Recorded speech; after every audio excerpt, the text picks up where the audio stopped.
Mobile payment apps like Venmo and Apple Pay, they've become really popular. Yeah, they're pretty convenient if you want to split a dinner tab or if you just don't have cash on hand. But as 3 on Your Side's Gary Harper reports, they do come with some pitfalls. For decades, consumers have relied on ATMs to dispense cash so they could pay for something. But these days, people are instead turning to mobile payment services like Cash App, Venmo, Zelle, even Apple Pay. It's commonly referred to as P2P, or peer-to-peer payments. It's really a convenient way to send money, but it could be fraught with problems if you don't do it correctly or if you're not careful about how you do it. While P2P services offer convenience, there are pitfalls. So 3 on Your Side spoke with Octavio Blanco from Consumer Reports for tips on keeping your money transactions safe.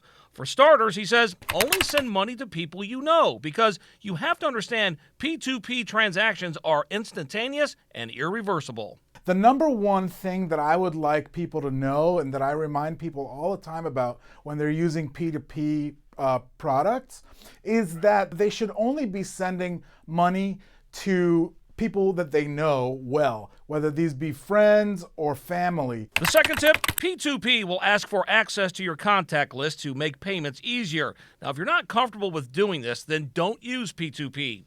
Always review your bank statements regularly. If you see a P2P transaction that you did not authorize, contact your bank immediately. And be mindful that P2P transactions are not for business purposes. If the P2P company feels that you have been misusing the app for business purchases or purposes, they can then reject your payments or kick you off of the app. If you run a business and you have to use P2P, keep in mind there are payment apps like Square Cash or PayPal that can accommodate your transactions. And finally, keep your apps up to date, because hackers love nothing more than exploiting vulnerabilities. While the hackers do always try to up the game and change their tactics, there's one tactic that they never change, and that is they want your money.